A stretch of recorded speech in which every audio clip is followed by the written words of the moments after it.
kasih dalam Tuhan, jumpa lagi bersama saya Josin. Di ibadah kali ini saya menyampaikan informasi yang mengenai ibadah di GBT Home, yaitu ibadah onsite setiap hari Minggu pukul 6:30 pagi dan ibadah online yang selalu ditayangkan di channel YouTube GBT Home setiap hari Minggu pukul 6:30 pagi. Jangan lupa datang dan selalu ikuti ibadah di GBT Home Gedung Gebang. Itu saja yang bisa saya sampaikan.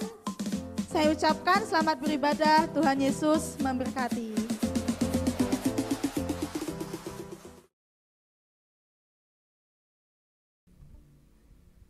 Shalom jemaat Tuhan dimanapun saat ini berada. Saya percaya kita semua disertai Tuhan, amin.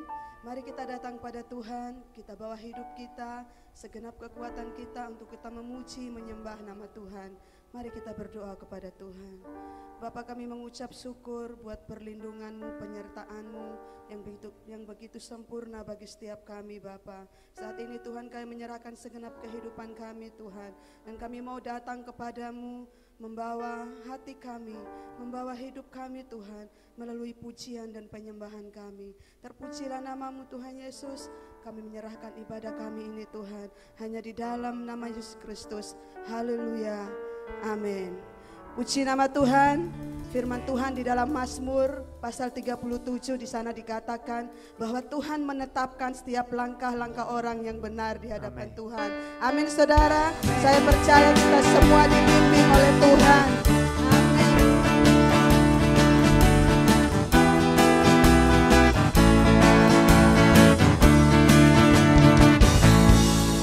Tuhan menetapkan langkah-langkah orang yang hidupnya berkenan kepadanya. Apabila ia jatuh tak sampai terjebak, sebab Tuhan menopang tangannya. Sekali lagi katakan, Tuhan menetapkan. Tuhan menetapkan langkah-langkah orang yang hidupnya berkenan kepadanya. Apabila ia jatuh tak sampai tergenang, sebab Tuhan menopang tangannya.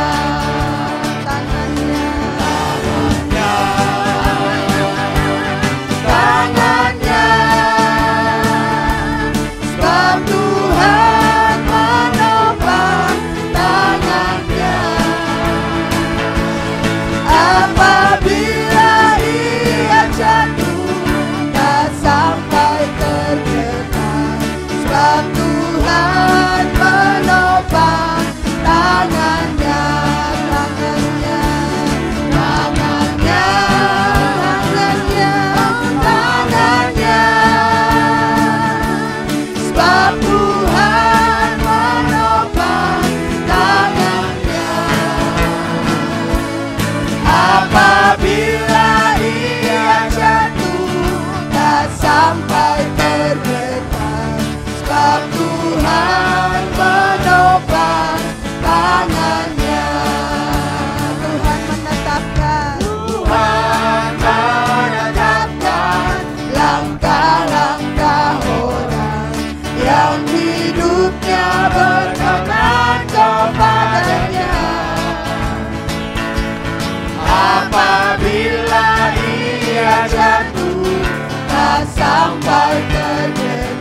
saat ini biarlah kita menjadi hati, menjadi jiwa-jiwa yang haus akan firman Tuhan, akan kasih Tuhan dalam hidup kita. Mari kita mau katakan bersama-sama, hati kami haus akan Engkau Tuhan. Haleluya. Setiap hari kami merindukan Engkau.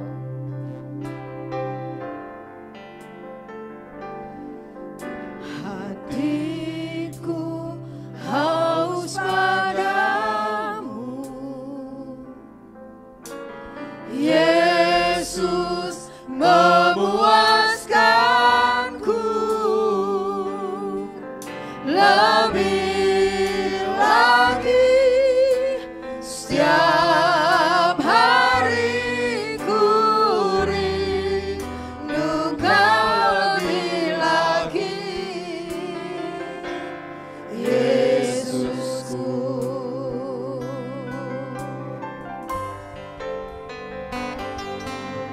Hatiku haus padamu,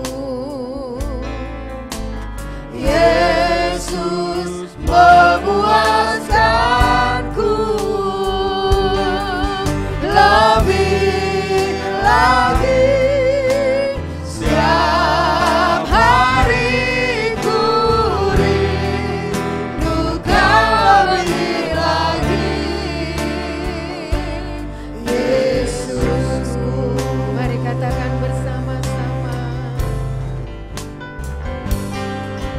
Hatiku haus padamu, Yesus memuaskanku lebih lagi.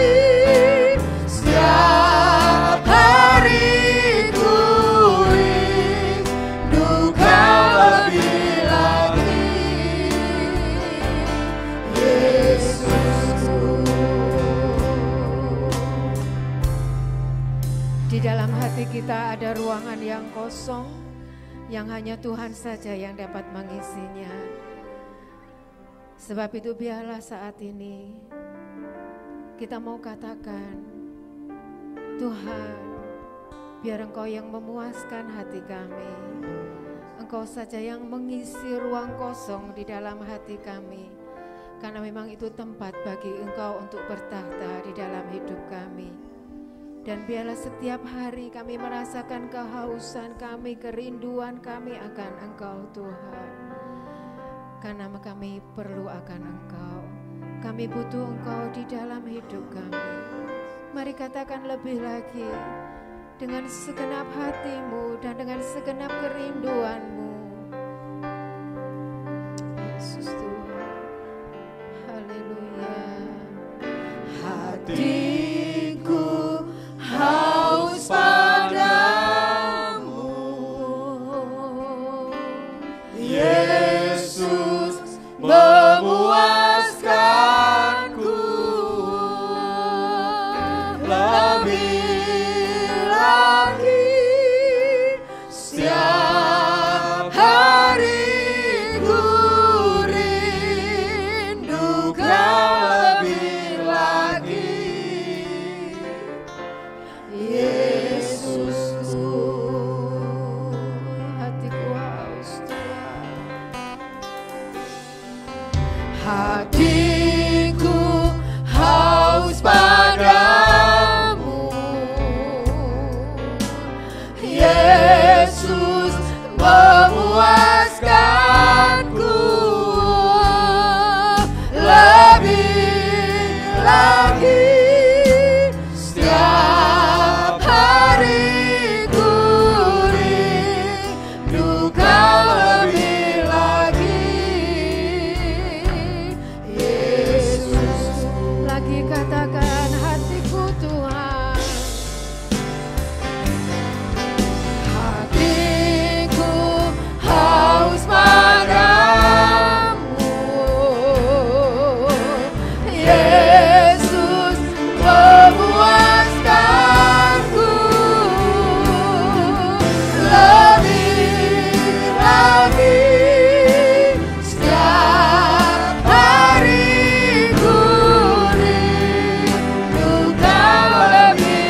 puaskan hati kami Tuhan.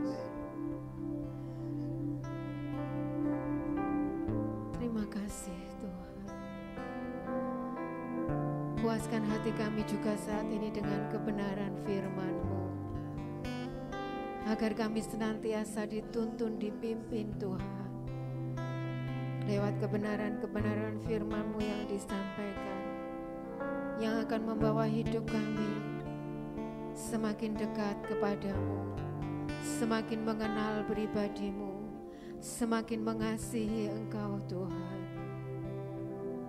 Pimpin kami, pimpin hamba-Mu, agar setiap perkataan firman yang disampaikan itu boleh menguatkan dan meneguhkan hidup kami. Terima kasih Tuhan. Terima kasih Bapa. Terpujilah nama-Mu, dan kami berikan syukur kami bagi-Mu. Berfirmanlah bagi kami, dan kami siap mendengar Tuhan. Di dalam nama Tuhan Yesus. Haleluya. Amin.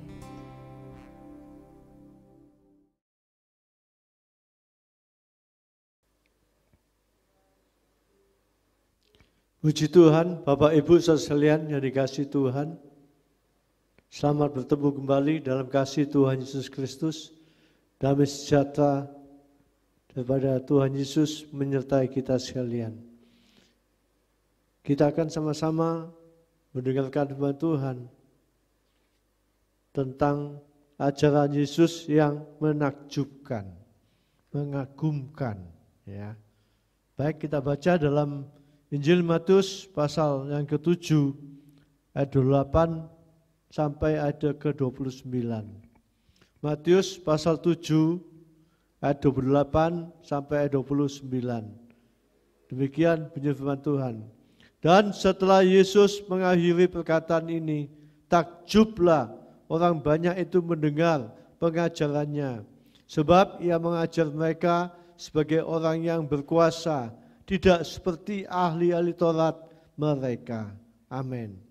Ini adalah kesan para pendengar pada waktu itu.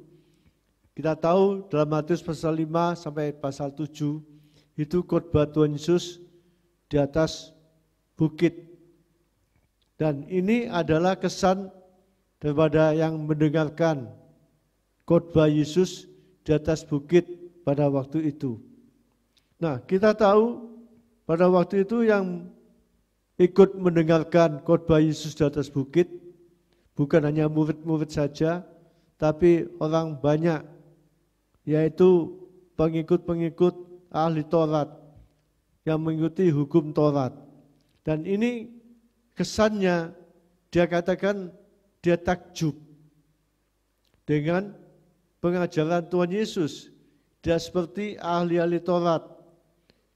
Sebab apa yang Tuhan Yesus ajarkan itu sebagai orang yang berkuasa. Artinya dapat mengubah kehidupan setiap orang yang mendengarkan firman Tuhan.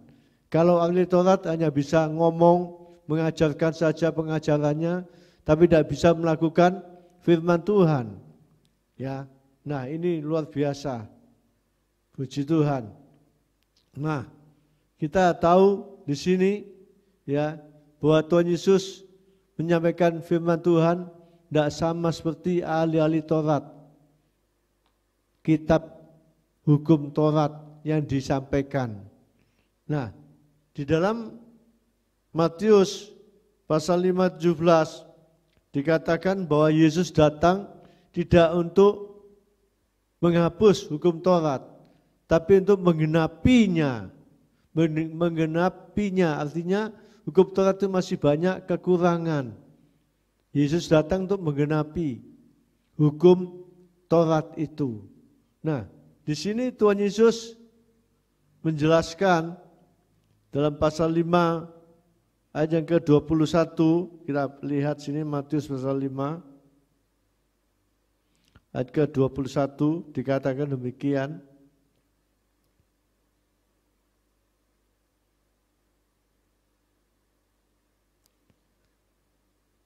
Kamu telah mendengar yang difirmankan kepada nenek moyang kita, jangan membunuh. siapa yang membunuh harus dihukum. Ya, jelas. Ini adalah kitab Taurat yang disampaikan oleh ahli-ahli Taurat. Dia mengutip dalam kitab Keluaran pasal 20 ayat yang ke-13, Ulangan pasal 3, pasal 5 ayat yang ke-17 tentang membunuh. Orang membunuh itu dihukum. Nah, Tuhan Yesus lain lagi, dia tidak mengajarkan tentang jangan membunuh, tapi dia mengatakan dalam ayat yang ke-22 sampai ayat ke-25 dikatakan, tetapi aku berkata kepadamu, setiap orang yang marah terhadap saudaranya harus dihukum. Siapa yang berkata kepada saudaranya kafir harus dihadapkan ke mahkamah agama, dan siapa yang berkata jahil harus diserahkan ke dalam neraka yang menyala-nyala. Ya, jadi kita tahu hukum Yesus itu tidak sama dengan hukum Taurat.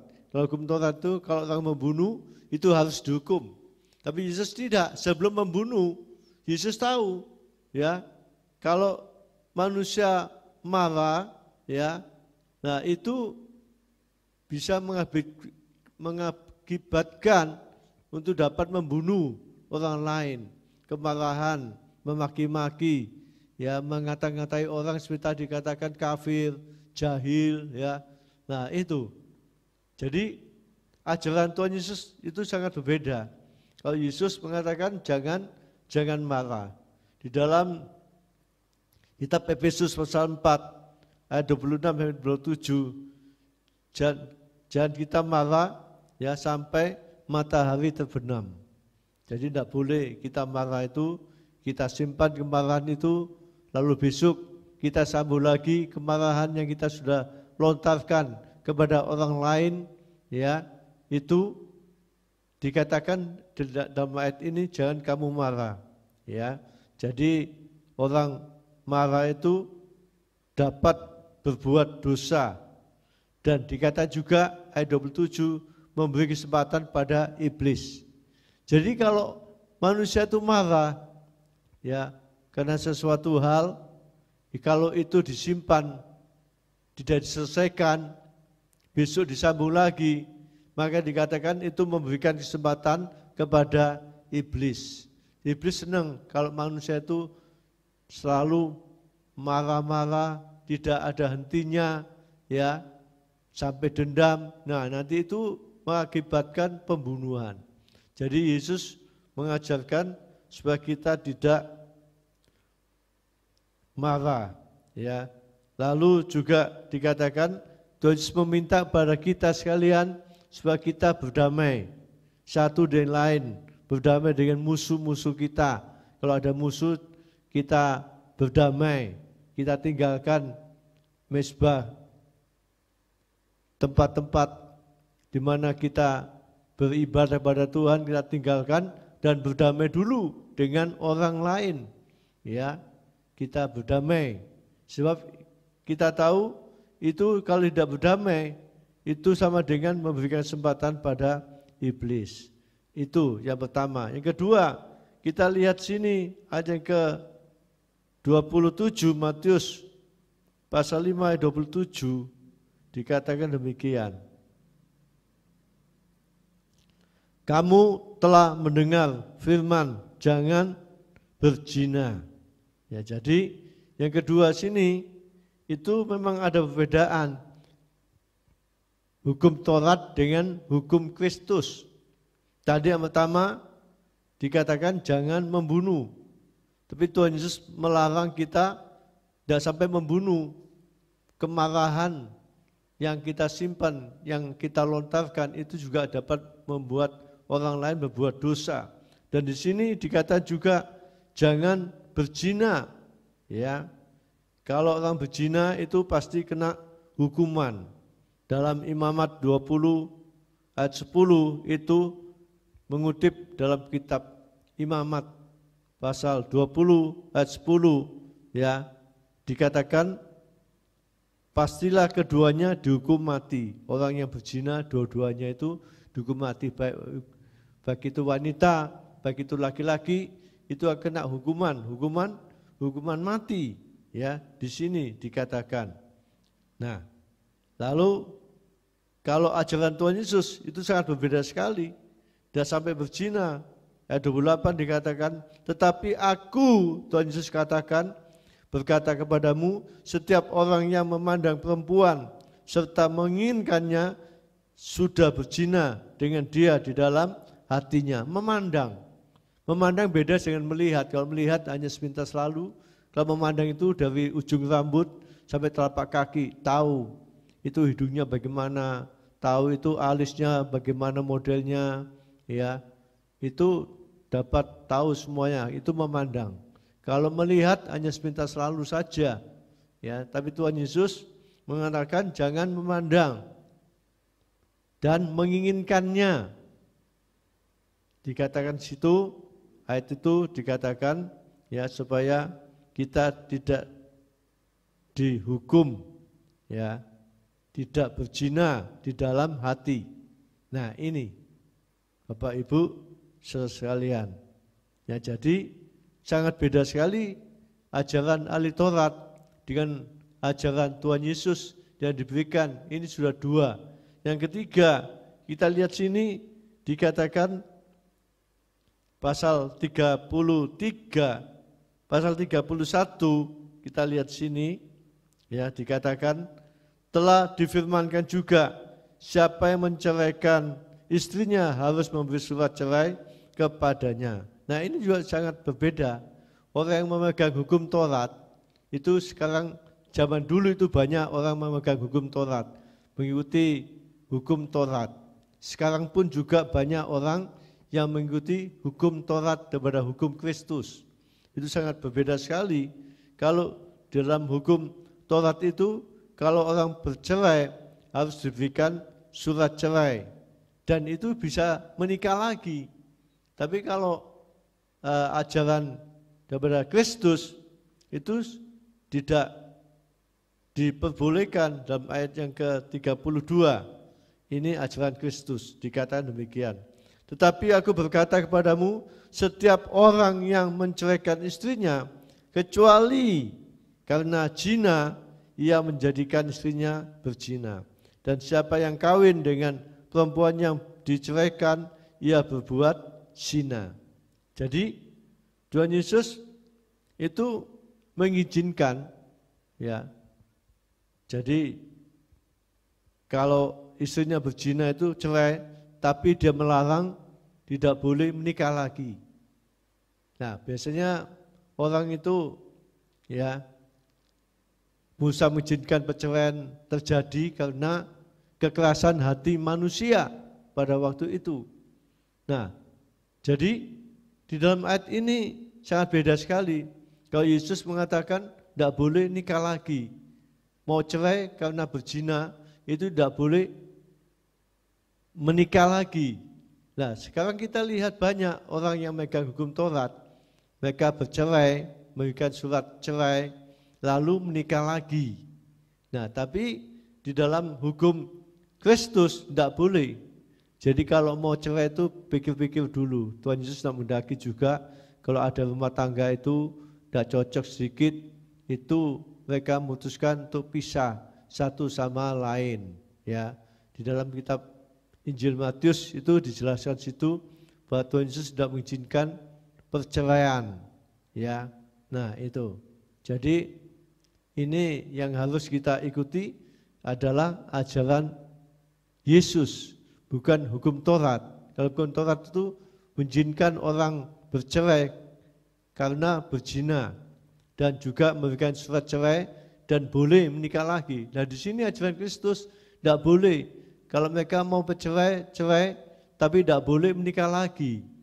Banyakkan orang kalau bercerai itu mereka dapat menikah lagi. Mereka mencari pasangan lagi sebagai pengganti suaminya atau istrinya.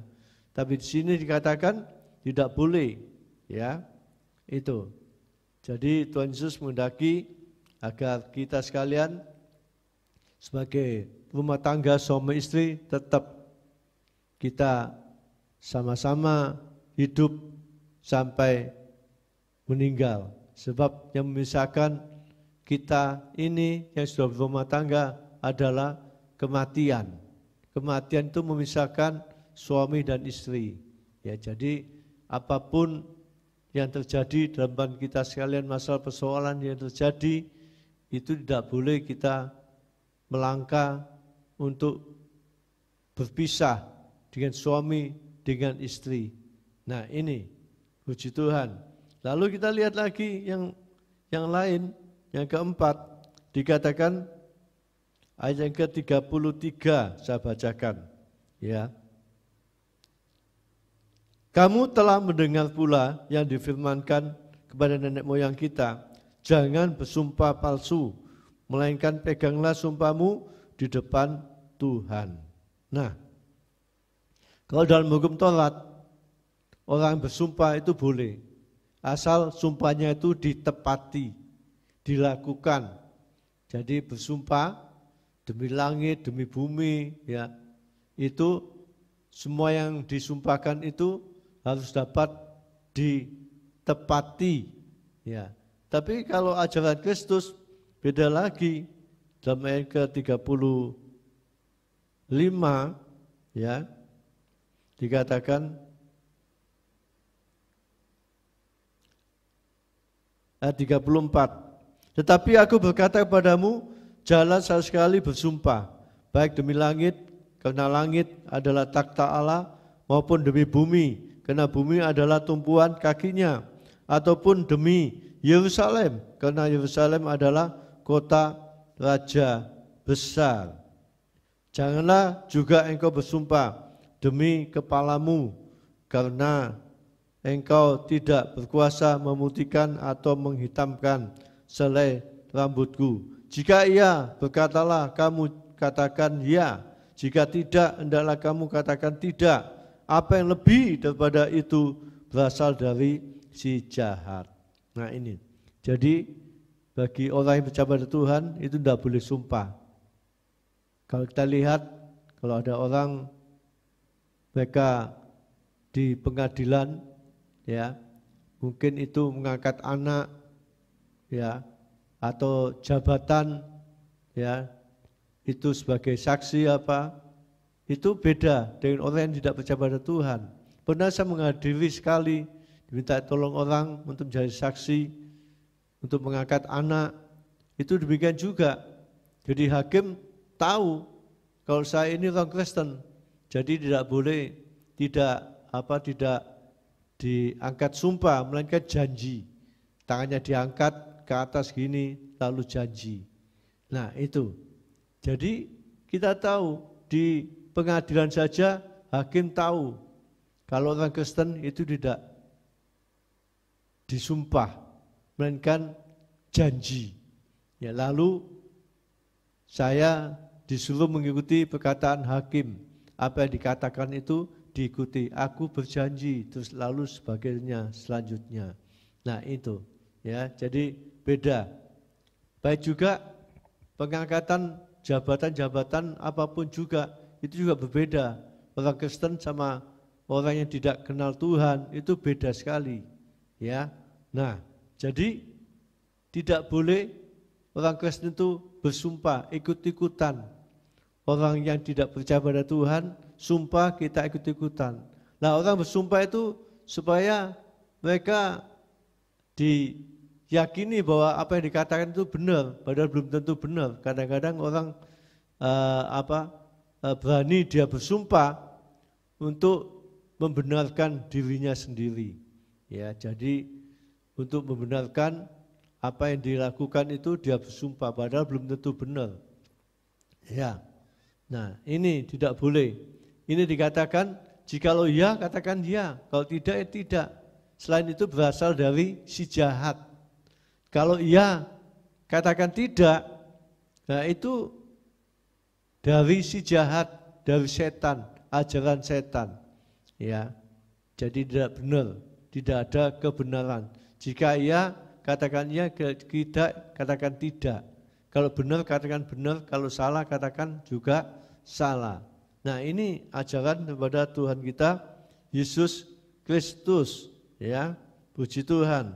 Lalu selanjutnya sini kita lihat, ya. Tadi tentang bersumpah, tidak boleh hukum Kristus itu kita katakan ya, jika tidak kita katakan tidak. Yang kelima dikatakan sini tentang balas dendam, ayat 38 dikatakan, kamu telah mendengar firman, mata ganti mata dan gigi ganti gigi, ya. Wah, ini ajaran hukum Taurat. Jadi orang yang berbuat jahat itu dibalas dengan kejahatan. Pembalasan lebih kejam daripada perbuatan. Jadi banyak orang mengatakan, punya prinsip, punya pendapat, pembalasan itu lebih kejam daripada perbuatan. Seperti ini dikatakan, mata ganti mata, gigi ganti gigi. Kalau orang dipukul matanya bengkak, dia harus juga memukul matanya sampai bengkak. Kalau giginya rontok satu, itu harus balas paling tidak rontok 3 atau 4. Ya, nah ini ajaran hukum Taurat. Yesus tidak mengajarkan demikian ini, ya, beda, sangat beda jauh. Nah, Yesus mengajarkan ini ayat 39 dikatakan demikian. Tetapi aku, Yesus mengatakan, berkata kepadamu, janganlah kamu melawan orang yang berbuat jahat kepadamu. Melainkan siapa yang menampar pipi kananmu, berilah juga kepadanya pipi kirimu. Dan kepada orang yang hendak mengadukan engkau karena mengini bajumu, serahkanlah juga jubahmu. Nah ini, jadi ini ajaran Tuhan Yesus. Kalau kamu ditampar pipi kananmu, berikanlah juga pipi kirimu. Jadi artinya tidak membalas kejahatan dengan kejahatan.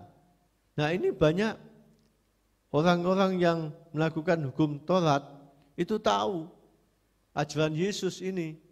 Ya, tidak ada ajaran yang lain itu seperti ajaran Yesus. Tampar gigimu kanan, berikanlah pipimu kiri. Tapi kalau ajaran hukum Taurat ditampar pipi kanan, membalasnya tidak hanya kanan kiri, demikian sampai bengkak. Itu ajaran hukum Taurat, membalas kejahatan dengan kejahatan, ya. Wah, ini puji Tuhan. Nah, di dalam Roma pasal 12 ayat 20 21 dikatakan, ya, di sini, kalau musuhmu, seterumu itu lapar, berikan dia makan. Kalau dia haus, berikan dia minum. Nah ini suruh memberikan dia makan dan berikan minum musuhmu. Ya, nah ini ajaran kepada Tuhan Yesus.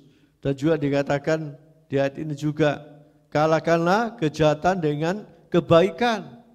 Kejahatan dengan kebaikan. Nah ini bagi orang yang percaya pada Tuhan tidak sama. Hidupnya seperti orang yang melakukan hukum Taurat, yang tidak percaya pada Yesus.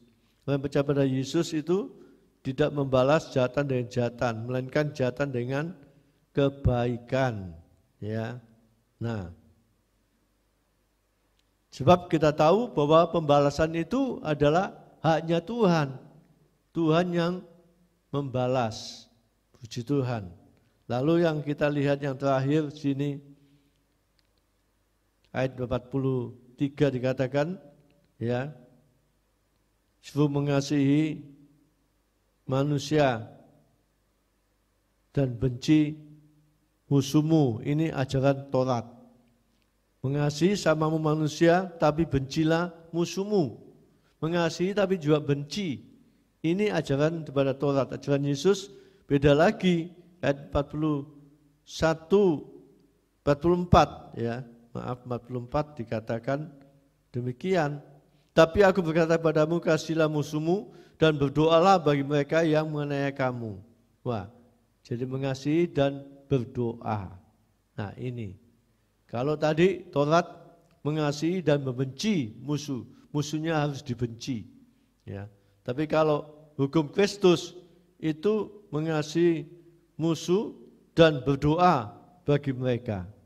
Nah, ini sangat sulit sekali mendoakan musuh kita, yang melawan kita, yang memusuhi kita. Ya, puji Tuhan, kiranya firman Tuhan yang kita dengarkan saat sekarang ini, biarlah kita mengikuti ajaran Kristus. Ya, puji Tuhan. Tuhan Yesus memberkati kita sekalian. Kita sama-sama akan tundukkan kepala kita berdoa kepada Tuhan. Terima kasih Tuhan buat firman-Mu yang kami sudah dengar, kami sudah ajarkan. Ajaran-Mu itu menakjubkan, mengagumkan setiap manusia. Ajaran-Mu itu membawa kebaikan, perubahan dalam kehidupan kami semuanya, agar kami dapat mengasihi sama kami manusia, dan mengasihi musuh kami, dan berdoa kepada musuh kami. Nama-Mu dipuji muliakan. Biarlah kami yang mendengarkan firman-Mu, kami dapat mengikuti ajaran Kristus, bukan ajaran hukum Taurat. Terima kasih Tuhan, berkati yang kami semua yang sudah mendengarkan firman-Mu. Bila firman yang kami dengarkan ini dapat kami lakukan dalam kehidupan kami, berkati kami dalam usaha pekerjaan kami, kesehatan kami, rumah tangga kami, anak-anak kami, masa depan kami, pelayanan rohani kami. Nama-Mu dipuji dan muliakan. Dalam nama Yesus kami berdoa, haleluya, amin.